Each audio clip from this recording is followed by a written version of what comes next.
Janasena MLA లోకం నాగమాధవ్పై money laundering ఆరోపణలు వచ్చాయి. 2024 ఎన్నికల సమయంలో తన సంస్థ మిరాకిల్ సాఫ్ట్వేర్ సిస్టమ్స్ ద్వారా అక్రమంగా నగదును మళ్లించారని ఆరోపణలు వచ్చాయి.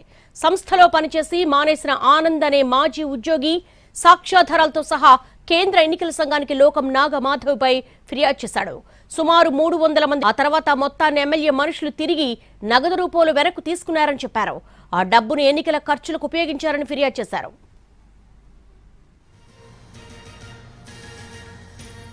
జనసేన ఎమ్మెల్యే లోకం నాగమాధవ్పై మనీ లాండరింగ్ ఆరోపణలు వచ్చాయి. లోకం నాగమాధవ్పై మనీ లాండరింగ్ ఆరోపణలు వచ్చాయి. దీనికి సంబంధించి చర్యలు తీసుకోవాలని కూడా సీఈఓ జిల్లా కలెక్టర్ కు ప్రత్యక్షంగా లెటర్ రాయడం జరిగింది. అంటే 2024 ఎన్నికల సమయంలో ఎమ్మెల్యే నాగమాధవ్ తన సంస్థ అంటే మిరాకిల్ సాఫ్ట్వేర్ సిస్టమ్ గా సాఫ్ట్వేర్ కంపెనీ ఉంది.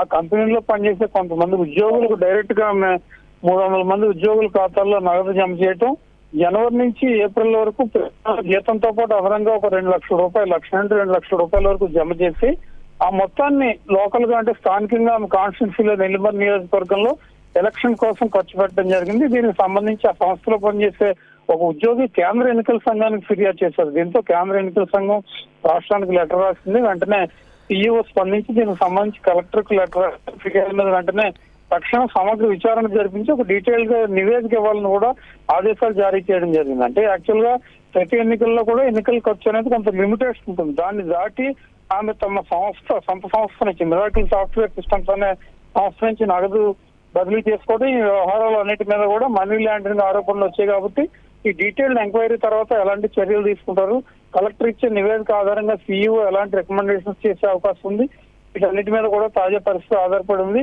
ఏదైనప్పటికీ 300 మంది ఉద్యోగుల ఖాతాల్లోకి ఒక 3 నెలల పాటు 2 లక్షల రూపాయల నగదు వెళ్ళటం, అది తిరిగి ఎన్నికల ఖర్చుల కోసం దాన్ని తీసుకురావటం, దీని మీద అన్నిటి మీద కూడా స్పందించింది కేంద్ర ఎన్నికల సంఘం. కాబట్టి నివేదిక వచ్చిన తర్వాత ఎలాంటి చర్యలు అనేది మనం చూడాల్సి ఉంది.